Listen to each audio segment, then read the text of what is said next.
Audiobook Academy. Book Summary. I Am Legend. By Richard Matheson. I Am Legend by Richard Matheson was released in 1954. Robert Neville, the last man on the planet, is the focus of the story. The year is 1975, and a virus has begun to spread following the end of the most recent war. Virus speed is incredible. People are dying all over the place, and science isn't able to find a solution quickly enough. In any case, dead people don't stay dead. With a hunger for blood, they climb to their feet. They appear to have a normal vampire mentality. When exposed to sunshine, they decompose completely. Garlic allergies are blood-based allergies. Crusades would put a stop to them if they were followers of Christ. There is a prohibition on them doing so if they are Jewish, and so on. Only stakes will put an end to them. Their remains must be disposed of in a cremation chamber. Robert, who appears to be the only person on the planet immune to the virus, spends his days killing vampires and his nights barricading himself in his house to learn more about the disease. With the help of the library as well as books on vampire mythology, he conducts tests. He eventually meets a woman. He takes her to his residence in the hope that he might find out if she is sick. During his 3 years living on his own, he has learned a great deal about the virus. There is no cure for his illness, although the cause and effects are well understood. It was only after testing her blood that she knocked him unconscious and ran away. After a while, he's captured by a horde of vampires still in the flesh. The vampires are still scared of him, and they want him dead. Ultimately, he admits that he is the last of his kind, a mythical figure in the history of vampires. Part 1. January, 1976. An overcast day opens I Am Legend with Robert Neville assessing his home. He double-checked the windows to make that the boards were still in place to keep the drafts out. The boards would occasionally come free after a particularly brutal strike. Robert was always on the lookout for clouds because they appeared in the middle of the night and made him impatient. He desperately wished to return to his apartment. He inspected the hothouse and water tank in his home. When they threw rocks over the fence he built around them, he had to repair the panes since some of them got through the nets on top of the fence. The only damage today was a loose window board and a cracked door mirror. Robert has made the decision not to replace the mirror and will instead use garlic cloves as a filler. Garlic, on the other hand, was always effective, even when used in conjunction with the mirrors as a decoy. Robert took a leisurely stroll through his house after he had finished the repairs. It isn't as welcoming as it used to be. Now that it's practical, it's a good idea. His work area has a bandsaw and vise for making steaks and an abundance of canned goods. In spite of this, the generator is one of his most valued things. Eventually, it may need to be replaced. To keep garlic flies away from the locations he cares about, Robert spent the afternoon crafting garlic necklaces. Even though he had plywood covering his windows, he always hung them on the outside. The time he spent alone was spent listening to music on his stereo. Alcohol also contributed to the problem. He listened to classical music and kept an eye on the time as he cooked dinner. Ben Cortman began calling for him to come out at 6:25 this evening when the sun began to drop early. There were many more on his lawn after supper as Robert tried to unwind by drinking whiskey and reading about the human body. He soon found himself turning up the stereo to block out their calls and the intrusive advances of the women across the street. Because he was alone, those were the most difficult. Nightly torture has lasted for 5 months. For Claire de Nacht is the music he's listening to on his stereo at the moment, Transfigured Night. It takes him one more page to read before he finally succumbs. Robert goes to sleep with earplugs on. He had vivid dreams about Virginia that night. Robert awoke to find the last of them making their way back to their caverns before dusk fell. Following his morning meal, he headed out the door to do some errands. His front lawn is littered with the bodies of those who died in the town's never-ending blaze. When did it begin? It began in June of 1975. During their rages, they would turn on each other and drain the weaker. Typically, females. He discovers 2 of them in the market, on the 2nd floor. 2 of his stakes are used to secure them. It was in the basement of Sears where he found 5 of them and utilized 5 additional stakes. 47 stakes had been used in the process of getting home. Every night, Robert devotes a portion of his time to studying vampires. A virus was the official term for it. It also spread at such a rapid pace that researchers were unable to keep up. In the end, the scientists were adamant that vampires didn't exist. Robert is well aware of the truth of the matter. He's experimented with a number of different strategies to no avail. Garlic and sunlight have worked wonders for him, but he hasn't had as much success with mirrors and crosses. He pondered why he hadn't just caved in practically every night. Become a part of it. Because he wants to uncover additional survivors, he speculates. Another person who was unaffected by the disease. For now, he'll keep carrying the dead and staking them while the population shrinks in his wake. There is no stopping him from doing this. During his drink, Robert thinks about the vampires and feels pity for them nevertheless. Are his wants any more surprising than the demands of other creatures or of humans? Are his actions more despicable than those of the parent who drained his child's spirit? Vampires have been known to cause hyperventilation and levitation in their victims' hair. No. But is he any worse than the parent who raised a neurotic child who went on to become an elected official? When it comes to nationalists who are willing to die for their cause, is he any worse or better than the manufacturer who profited from selling out weapons and guns? Do you think he's worse than the distiller who offered drunk people tainted grain juice to further stifle their minds? Compared to the publisher who crammed racks full of sexual fantasies, is this guy any worse? Look deep within yourself, lovey, and ask yourself, is the vampire really that bad? What does he do for a living? In his drunken rant, Robert continues to discuss the prejudices towards minorities, in this case, the vampires, he mentions. Robert lies out on his bed after a few more drunken ramblings and practicing his waning self-control. Robert, who is on the verge of a mental breakdown, drives off the next day. Although he had no idea where he was going when he departed, he is not surprised to find himself at his wife, Virginia's grave. Spending hours alone in the cemetery, he misses her and wishes their daughter's body had been laid to rest there with hers. The timer on Robert's watch has stopped, and he has no idea how late it is by the time he gets home. He forgot to close the garage door before he departed for the day. They're in his backyard, he says. People in his neighborhood form a circle and begin to follow him as he drives down the street. When his car stalls after running over a handful of them, he narrowly escapes being yanked from it. Slowly driving away from his house, Robert is pursued by the assailants. When he finally comes to a stop in front of his house, they attack him as he approaches the door. After successfully fending them off, he makes his way back to the safety of his own home. But they've ruined his generator, so he is now without electricity.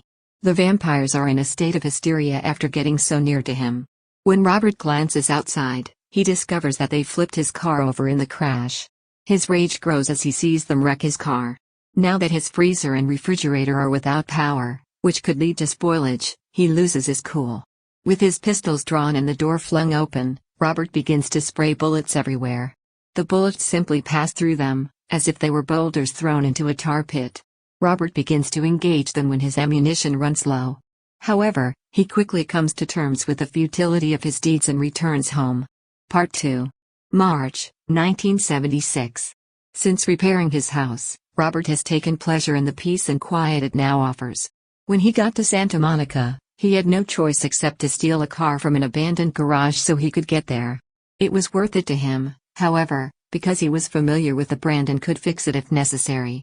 Even though he realized that his generator had just been disconnected, he decided to replace it with a more efficient type. He drank less during his time of recovery. In time, he began to see results. Robert had to put in air conditioning and a Canadian landscape mural on his wall because his windows were always closed. In the nights, he listened to music and pictured himself and his family in the mural. Despite the anguish, Robert decides to look back in order to find out what caused the vampire plague. He can still smell the stench. The dust storms began almost immediately after the bombs fell. Virginia and Kathy were on Robert's mind as he reflected on his life. Their inability to breathe and illness. After that, they died. He was ordered by the law to take Kathy's little body to the cremation pit first. The identical one that he used to remove the dead bodies from his lawn. But when Virginia died, he refused to take her to the pit. He buried her in the cemetery instead. However, she returned as a vampire, and he had to stab her, burying her in the tomb she currently rests in. They suspected that the virus that killed his wife was disseminated by mosquitoes or fleas at the time of her death. The dust storms, on the other hand, he now questions. As for why they crave blood, he's stumped as well. It was Robert's decision to do certain tests. He used garlic-laced syringes to ward off vampires. Nothing worked. They were successful with the crosses. Only as a deterrent, of course. During the day, some of them hid in the ground, while the majority hid in houses. All the legends Robert had heard were examined to see if any of them were true. A dog showed up one day. The dog was completely uninfected. However, He was not infected and was in pain and fear. He gradually enticed the dog to come to him. Little by little, day by day. However, the dog had already been infected by the time he finally persuaded it to allow him to touch it. Robert rescued the puppy and brought him inside for safekeeping. Sick and injured, the dog cowered under a table. The dog died a week after Robert tried to treat it. Nothing helped despite months of reading library books and examining blood, dust, and other microorganisms under a microscope. Rather than sinking into the depths of despair, Robert decided to immerse into the world of labor. Understanding the condition was important to him. For what reason would a virus be afraid of crosses and mirrors? In the end, he came to the conclusion that the illness was a combination of medical and psychological factors. The hallucinations were induced by the influence on the brain. When myths and folklore collided, it was enough to set people off. Part 3. June, 1978. Robert is still on the lookout for Ben Cortman when the story picks up.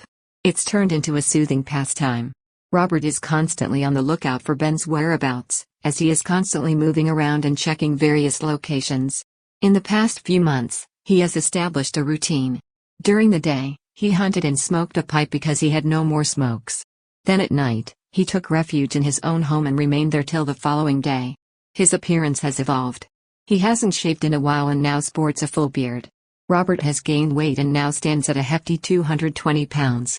A thinning of the hair, but it is still long and unkempt. A woman walks by his wife's tomb while he is taking a break. Yes, another survivor. She dashes after Robert as soon as he calls her name. Finally, he catches her in the act of pursuing her. As she tries to flee, there is a scuffle. When he hits her, though, she comes to a halt. Robert persuades her to accompany him back to his house. Her name is Ruth, she tells him. She and her husband have been evading the authorities for some time. However, the day before, he had been ambushed and slain. The moment they arrive at his abode, there are many things Ruth admires about this well-maintained and well-protected home. Robert kept her in the bedroom as she slept because he didn't believe in her. Except for becoming sick when she ate garlic, she showed no signs of being a vampire. She told him that she hadn't eaten in a while and that she was hungry. In addition to everything in the stress, she became unwell. He was still unsure. Although she consented to let him take a sample of her blood, she requested that he hold off on doing so until the next morning.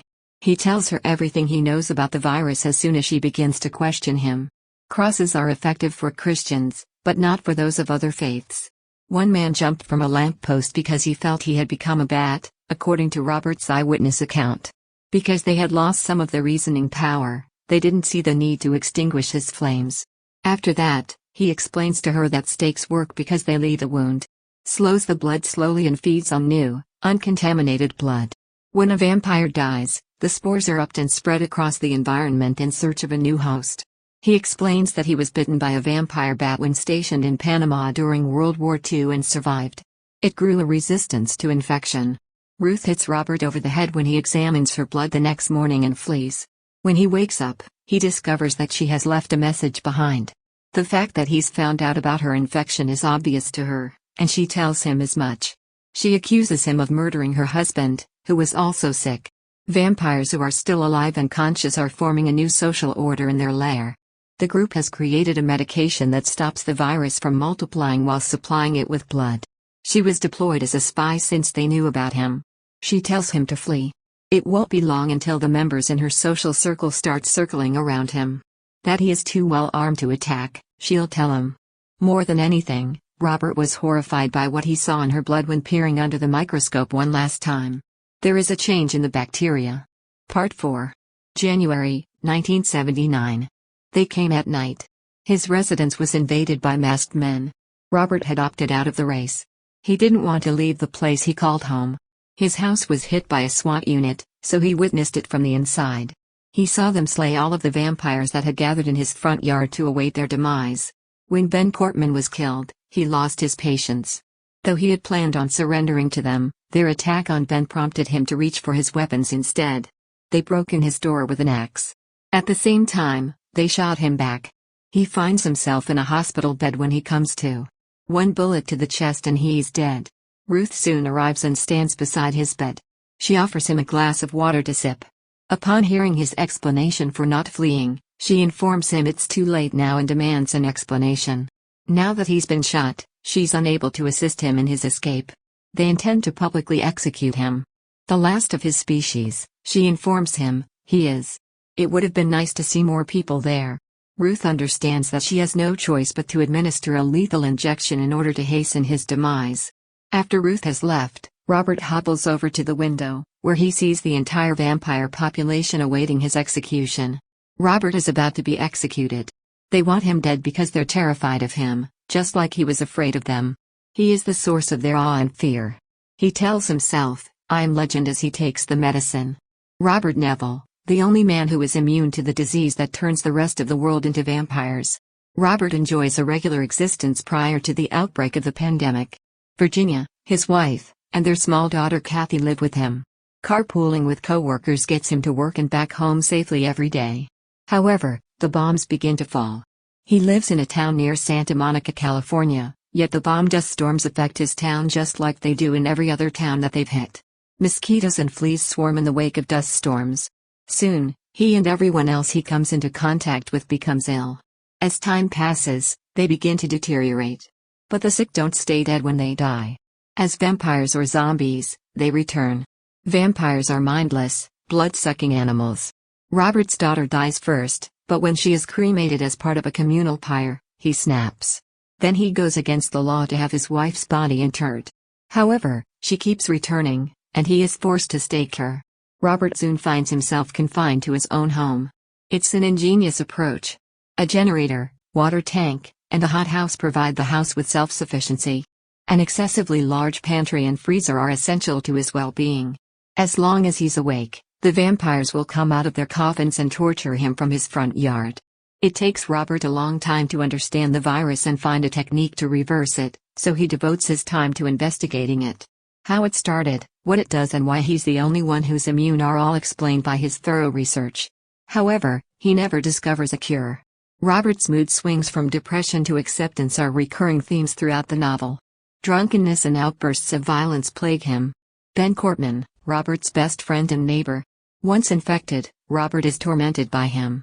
He stands outside Robert's house every night, pleading with him to come out. Then, as the days pass, he comes up with new places to hide so that Robert will never find him again. Initially, Ruth appears to be a survivor, but Robert quickly discovers that she is actually infected. Members of the infected population have created a new social class, and she represents them in government. There is a medicine that can make you immune to solar damage and provide your body with blood. As a spy, she persuades Robert to take her back to his home, where she may learn his survival techniques. However, she is moved by his plight and tries to help him. Ultimately, she helps him terminate his own life. Patients with a disease that creates vampire-like symptoms are known as vampires. Garlic possesses characteristics that cause them to recoil as their teeth grow and develop an allergy to it. They are more sensitive to the sun because of the virus. It takes a long time to kill them. Those infected with the virus continue to adopt more of the accepted vampire mythology as the infection spreads through their brains and takes hold. They have a phobia of crosses, or whatever religious symbolism they hold dear to them. A zombie-like entity emerges from their corpses, hungry for flesh. Unless you can keep the wound open for long enough, the air will have no means of killing them. Richard Matheson was born in Allendale, New Jersey, on February 20, 1926. His mother took him to Brooklyn, New York, where he went to school when his parents, Bertolf and Fanny, divorced. His military service in World War II followed his graduation from Brooklyn Technical High School. In 1949, Richard graduated from the University of Missouri School of Journalism with a bachelor's degree in journalism. As soon as he completed his studies, Richard moved to California. A fantasy, horror and science fiction screenwriter is what he became. Twilight Zone was one of the shows he wrote for. Richard wrote the classic Nightmare at 2,000 Feet episode of Star Trek, The Next Generation. Rod Serling also wrote the remarks he read at the beginning and end of the meeting. Duel, Steven Spielberg's debut film, was also written by him. Numerous films have been adapted from Richard's novels since his debut as a novelist, notably I Am Legend, which was adapted for the big screen not once but twice. There have been many movies based on Richard's books: The Shrinking Man, Hell House, What Dreams May Come, and A Stir of Echoes. The movie Somewhere in Turn was based on another of his books, Bid Time Return. Richard was a member of the Southern California Sorcerers in the 1950s and 1960s. Ray Bradbury, Charles Beaumont, George Clayton Johnson, William F. Nolan, and Jerry Soule were among the other members. To his credit, his teleplay for Night Stalker was nominated for an Edgar Award by the Mystery Writers of America in 1973. World Fantasy Award for Life Achievement and Bram Stoker Award for Life Achievement were both handed to him at a ceremony in New York City in 1984. Richard was inducted into the Science Fiction Hall of Fame in 2010. Richard and Ruth Ann Woodson wed in 1952. In the footsteps of their father, Richard Christian, and his two sons Chris and Ellie all became published authors. With his family and close friends around him, Richard Matheson died peacefully at home in 2013. At the time of his death, he was 87 years old. Richard Matheson was the inspiration for Stephen King's novel, Cell, listing him as a source of inspiration for his work. Robert Louis Stevenson influenced George A. Romero's renowned film Night of the Living Dead, according to Romero. Anne Rice was inspired to write vampire and fantasy stories after reading A Dress of White Silk by Richard. I got my first chance thanks to Richard Matheson's sardonic and iconic imagination when he penned the short story and the screenplay for Duel, one of my favorite Twilight Zones, and he recently collaborated on Real Steel with us. He ranks among Bradbury and Asimov in my estimation. Steven Spielberg, the director. Matheson's work is widely regarded as one of the greatest of all time. His work has become some of the most important in the history of science fiction and fantasy as a result of his status as a genius in those fields. Thank you for listening in Audiobook Academy. Don't forget to subscribe and smash that like button for more content like this. See you in next video.